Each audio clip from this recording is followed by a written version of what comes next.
Originally, we thought that you either were making no money or you were a massive YouTuber and then you were making a decent living. So we thought you have to be getting 1 million views a video in order to make any kind of living. And it was another creator that kind of did a what he makes video. And we looked at his views and we went, that's achievable. Those are doable views. We can do that if we really, really apply ourselves and we get a little better. We can double our views or triple our views. And that's when we realized you can actually make a living not being this massive channel. Well, I am excited because I have Melissa and Jeremy from Good Simple Living on the show today. We are in a 2-part series with them where we actually just talked about their 5 tips for vlogging. They've created an amazing community. And actually part of that conversation led into this conversation. So I figured we needed to do a part 2. We needed to go deeper into how these 2 non-former content creators are now full-time content creators making a living, supporting their family of 6. And also in the process, building their dream home on this amazing land. So welcome back to the podcast, Jeremy and Melissa. Thanks for being here. Thanks for having us.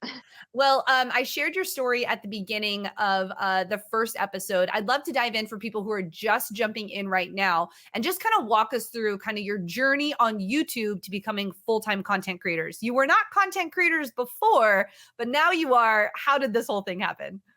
So I was a stay-at-home mom and I was trying to figure out a way of generating some money. And so I decided that I was going to start selling vegetables and eggs and meat that I harvested myself from our small little animal operation to people that were unable to do that because we lived very close to a city. We lived right outside of Portland, Oregon. And it's hard to garden in Portland, Oregon, but people want that fresh food and that kind of farm to table experience. So I started a CSA, which is just where people would prepay for whatever I happened to be growing that week. And they would show up on a Tuesday and they would have a big basket of whatever they got. And that was kind of the agreement. So I started these videos so that people felt connected to their food. They got to watch their salad get planted. And then I would do updates like it's growing. And then like, I'm harvesting your salad. And then they would come and they would get it and they loved it. And it was just a neat connection to food. And that was how YouTube started for me. I didn't actually know that you could make any money off YouTube. I thought it was just a way of sharing videos. And then I was selling rabbits and chickens to people so that they could breed their own. And they would get them to the stage that you had to process and they would know how to do that. So I did this is how you process these animals and then get them into your freezer. And then I did a bunch of recipe videos and stuff. And then all of a sudden, one of the videos hit almost 1 million views. We got 10,000 subscribers and we weren't even monetized. We didn't even know that you could be monetized. We didn't know anything about YouTube. So then I was like, it asked me, do you want to monetize? I'm like, okay. So I clicked the button and I started making like $20 a month. So I was like, I'm making money on here. And it took the first payout, it took 4 months to get that to the $100 payout.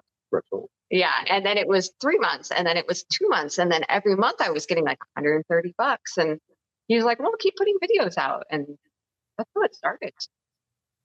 So incredible. We're going to dive into now how it's now become a full-time living for you guys. And your journey on YouTube has grown. You know, you started with processing animals, doing CSA boxes to now sharing your guys' life of how you guys are growing your family on this beautiful piece of land and building your home by yourself, right? You're self-contracting, building this out and really sharing that whole journey and story. So I'd love to get into so we talked about a little bit about you clicked the monetize button, all of a sudden you started getting $20 a month. But what did that look like then, kind of furthering that as you moved into creating these videos on a regular basis? We talked about in the first episode, you guys both quit your jobs and went all in as content creators. And when you do that, is a little scary because now you've got to actually make income to support your family. So talk a little bit about what that journey was like for you, Jeremy. So like Melissa said, we really weren't making much revenue-wise month to month. When we finally made the decision to pursue YouTube full-time, I think we were making approximately $1,800, $2,000 a month in AdSense revenue. And while that wasn't a lot, we kind of saw the potential in it and said, hey, this will at least, cover our monthly bills and smaller expenses on a month-to-month basis. Fortunately for us, because we poured ourselves into it, I think we devoted ourselves to it. Our viewership grew, which means that, your subsequent AdSense revenue grows as well, which was great. And along the way in that journey, in that process, we started picking up some brand deals, sponsoring videos, getting more product sponsorships along the way. So it really just kind of took on a life of its own and grew. Yeah, originally we thought that you either were making no money or you were a massive YouTuber and then you were making a decent living. So we thought you have to be getting 1 million views a video in order to make any kind of living. And it was another creator that kind of did a what he makes video. And we looked at his views and we went, that's achievable. Those are doable views. Right. We can do that if we really, really apply ourselves and we get a little better. We can double our views or triple our views. And that's when we realized you can actually make a living not being this massive channel. And so we just said, you know what? We're making $1,800 a month. If we completely focus on that, we put out twice the videos and we make them twice as good. There's no way we're going to go down. So we can, we can make this work. I think we can do this. But when we made the final call, it was scary. Yeah, looking back at now, I think it's really important to understand that we thought it was a feast or famine thing when it came to YouTube, to where either you were making a ton of money or you were making no money. And the thing that we try to pass along to people is like, no, that's not the case. You can actually scratch out a decent living, pouring yourself into making these videos and posting them on a regular basis. So yeah. Okay, we're going to go into, you said a couple things, Jeremy, that you guys are doing. I want to touch on those and I want to maybe go deeper into some of those pieces, but I just have to ask, okay, because I see this happen a lot for YouTubers that decide to just go all in. What did your family think? What did your friends think? You're like, hey guys, I know I used to be a teacher and I used to be a police officer and now I'm going to be a full-time YouTuber. What was that like for you guys? It was interesting. I think a lot of our friends and family thought that we were totally crazy, even though we tried to set ourselves up to be able to afford the ability to even take that risk in the first place. And we had to save a bunch of money ahead of time. I think they all genuinely thought that we were pretty crazy for doing what we did. Yeah, like his dad thought he was nuts for quitting his career 14 years in before you hit that 20-year retirement and everything.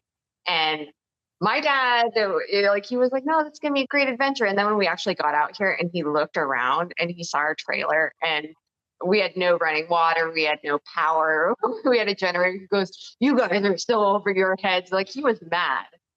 And now he's like, you guys definitely. But like he actually kind of snapped at me when we got out here, like, you're crazy. What did you do? Mm-hmm. Which made us go like, It was arguably reckless and irresponsible, but it's worked out well. And I think everyone else made these or had these assumptions, not having all of the information to process and actually what YouTube is. Form have a well-informed opinion basically on what we were doing. Yeah. Mm-hmm. Like even 2.5 years ago, the whole content creator thing wasn't what it is now. It's not as well known. And so I think if someone says they're going to be a YouTuber now, there's people understand the space a little bit better, but then it just sounded nuts. Like it's unconventional and people don't know what to make of it, I think is the biggest thing.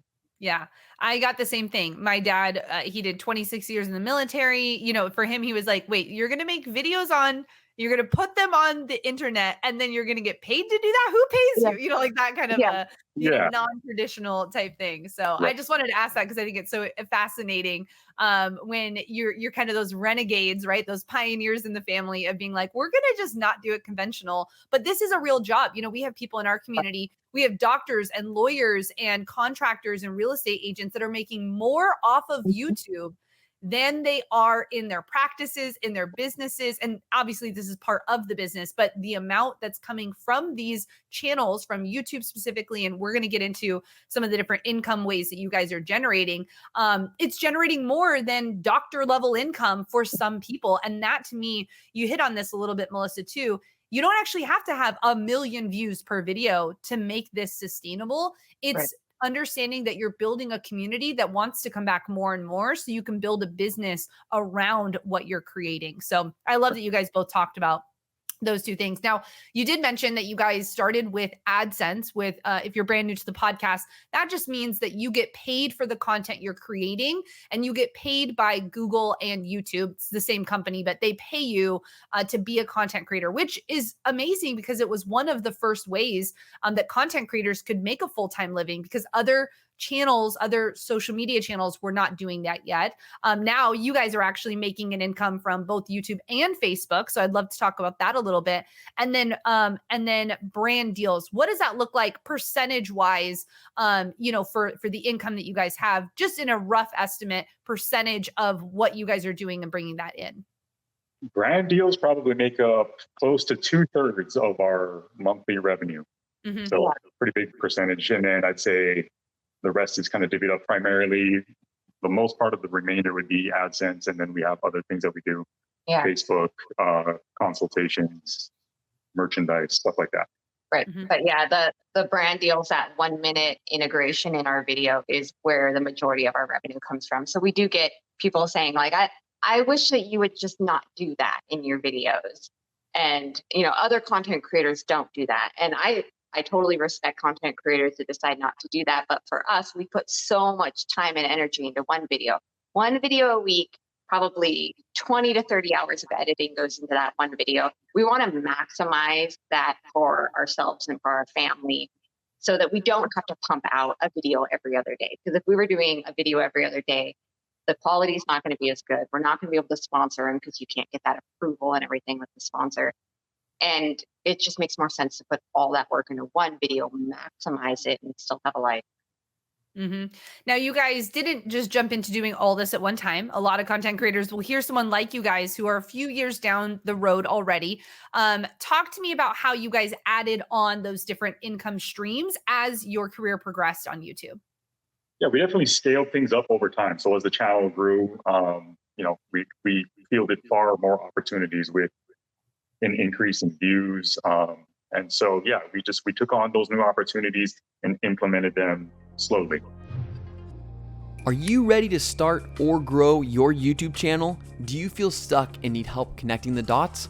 Join this free web class where you'll learn the step-by-step playbook for YouTube success. We've helped thousands of purpose-driven entrepreneurs just like you grow their influence with video. Register today for this exclusive training at thinkmasterclass.com.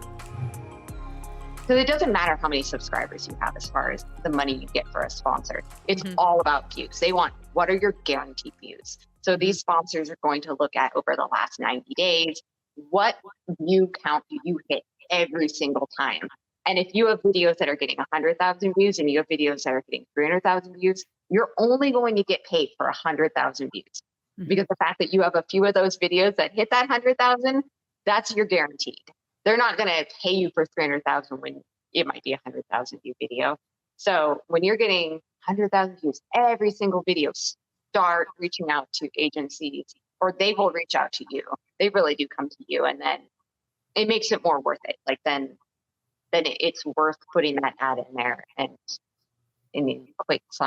it equates number wise. It grows organically over time, but like Melissa said, I think you should just make the primary focus emphasis on making the best videos that you're possibly capable of making, and then opportunities come along the way, and In time. you get to make the decision on whether or not you want to pursue this particular opportunity or go with. Yeah, but to look at someone who's 3 or 4 years in and doing sponsors and getting a certain amount of views and want to come out the gates and do that same thing, that's not really the way YouTube is. You have to crawl before you walk. Mm-hmm. So good. Now, you guys are integrating brand deals. Did you go to school to learn how to do brand deals? Like, how did that happen for you? Obviously, you said that you would either reach out to them, they would come to you. How are you guys negotiating? What does this look like for you, where this isn't your background of making brand deals happen? How have you learned this process over time? Trial and error primarily, and I think it's been huge for us to talk to other creators who maybe have a little more experience in working in these areas like sponsorships, getting some feedback from them just to have a general idea of what the market is. And then, strategizing on our end and working with these brands to see whether or not it's a good fit and whether or not we're in the same ballpark as far as what the rate of compensation would be. Yeah, but a lot of creators don't share that because we're not actually supposed to contractually share what we're getting paid, and that the brands write that into the contracts because they don't want, that's going to be bad for them. So, talking to people, you get a general feel. For it. But I mean, our very first brand deal, it was actually an agency that reached out to us and said, hey, we noticed that you guys are getting these views. Are you interested in doing some brand deals? I have 2 brands we want to present to you. This is what we're going to pay you for them. And we went, really? Okay, like let's try it. And we were super nervous. They weren't great. Neither company ever wanted to work with us again because they were horrible. And if you go back and watch our very first brands, we're like, and this, they just weren't good. They weren't natural. Yeah, it's like anything else. You get better with it over time. The more you do something, the more and more comfortable you start to feel with it. So yeah, don't feel bad if your first brands aren't great. You're going to get better at making them and putting them naturally into your story. And I think that's become more digestible too for our audience, is naturally integrating them into our storyline. We used to do kind of like a breakaway, and then it was like a commercial, and it would break back into the video. And now it's just becomes like, okay, we're in for the night now. Tonight we're doing this and this, or we're cooking this, or Kenji, our dog, wasn't feeling well, so they came to us with a CBD dog supplement, and we said, yeah, we can definitely integrate that in, because we wanted to give him CBD anyway. So it just worked, and people kind of embraced it, like, oh, this is something that's making your dog feel better. And so I think it's, if you can naturally find products that you use, that you like, that, and we do a lot with like Thrive Market, and that I actually shop there. I'm actually very passionate about that. I share it with people. I was at a barbecue and he's like, will you stop it? I'm like, yeah, but if you join Thrive Market today, you can, because I believe in that product. Yeah. So if you find products that you actually believe in, you can speak more organically and naturally about them. Yeah. And I, as a viewer of your guys' content, I noticed that more and more that it doesn't feel like a commercial. It feels very integrated. And I think as more and more content creators, the online branding space, like micro influencers is what we're called, right? You're called a micro influencer, we're a micro influencer, because we are hitting a certain demographic that company wants. The amount of money that's going to flood into micro influencers over the next decade is unbelievable. We're talking billions of dollars, because we're able to reach people in a completely different way. People are on their phones all the time. People are watching specific YouTube videos or following specific channels because that's their interest. And so when a company can integrate into that content, it's a win-win for both sides. So I think it's really amazing to see how you guys have been able to, over time, really make it just part of the storyline, part of what you're doing, and at the same time, supplementing your income along the way, right? Because they're paying you to be able to include that. But like you said, it's not just that, 1 minute in or whatever that looks like for that actual brand. It's you spending all of this time to create free content. And most people don't remember that all of what you're doing on YouTube technically is free. You get paid on the back end as a content creator. So I think that's a really good key to point out for people with brand deals. Yeah. And these brand deals, they don't take 60 seconds to make. Like, people think like, we just sit there and like, we will devote sometimes an entire day to making a 60-second integration. And they give you talking points. Like, we work mostly through agencies. We do work one-on-one with brands if a brand will reach out to us, but we work with about 8 different agencies, and they pitch deals at us. And if we don't like the product, we'll say, no, thank you. Let us know about any other brands. But then there's other brands that we just work with on a consistent basis, which is great. And they give us the talking points, and then I write a script around those talking points. And then we have to shoot all the B-roll. We have to deliver the whole thing. And then we have to put it together in this short commercial, and I'll have 50 different clips for 60 seconds. And so it really is a whole process to make these integrations. But I think the advertising is so powerful because our audience feels like they're hearing about it from a friend or from a family member versus like a radio ad where it's someone that they don't recognize. So let's talk about the future for Good Simple Living. You guys so far right now have several different income streams. What are some future things that you guys want to add to your portfolio when it comes to being a content creator, being entrepreneurs? What does that look like for you guys in the future? That's a great question. I'm not entirely sure how to answer that. I think just to continue to grow what it is that we've already done. And we have some ideas of different things we want to incorporate that'll hopefully grow our level of revenue that we are currently earning, but we'll kind of see where it goes. There's nothing set in stone. I think that's one of the biggest takeaways that we've had throughout this process is that, you never really know where things are going, but if you remain open and to the opportunities that are being presented to you, it can be life-changing, right, in a number of ways. Yeah. I mean, even today, and this is the first podcast we've ever been on, and it made us a little nervous to go onto a podcast, but we said, you know what? We said, don't say no to opportunities. So I think just saying yes to different opportunities, branching out, meeting other creators, going, trying out podcasting, things like that. We don't really know. The space is ever changing. And I think we just have to adapt and grow as the space changes, or you get left behind. So it's always making sure you're keeping up with what's happening, what the new platforms are. It's a good answer. I like that. Yeah. Really good answer. I like it. And thank you guys for being on the first podcast you've ever done. I get the honor to be able to be that. I'm excited that your story, I think, is really going to inspire a lot of different content creators, a lot of entrepreneurs who are just trying to figure this thing out, because you're a real story. You're a real family. You're doing this real thing. You took a chance, you stepped out in faith, and you were like, we're just going to do this. We're going to become full-time content creators. And while that is scary, I want to applaud you both for taking that risk and for showing that this can be done, and that you can live a life that you choose, and that you have the opportunities, like you said, with this ever-changing world of content creation, to figure it out as you go. You don't have to have all the answers right when you start, but you really can figure it out. What would be some advice that you have for a brand new content creator who is ready to get started? They want to start making some dollars. They're really wanting to, get out of debt and be able to do this full time, be able to make this a reality for themselves. What would be your lasting advice to them for today's podcast? Don't get started and spend $10,000 on gear and equipment to use. I would say keep things very basic from the start and grow things over time. As your channel grows, reinvest, scale up, and do things in a way that won't overwhelm you. Yeah, stay authentic. Find ways that sets you apart and makes you different, because it's hard to stand out on YouTube. So you definitely want to make sure that, air your weirdness. If you've got, weird quirkiness, fly that flag and find your fellow weirdos. And just, be authentic, work hard, always try to get better and improve, and don't quit. If you want it, don't quit. Keep working at it. And if something isn't working, be honest with yourself. And make a change. Yeah. If you're not growing or audience isn't responding, check and see where things are dipping and cut those things out. Don't just keep doing the same thing and expect different results. Good quote. Good way to end the podcast. Thank you guys so much for your time. Thank you guys for stepping out in faith and doing this content thing, showing the world that it really can be done. And I'm just so honored that you guys were here today. Well, thank you very much. We appreciate it.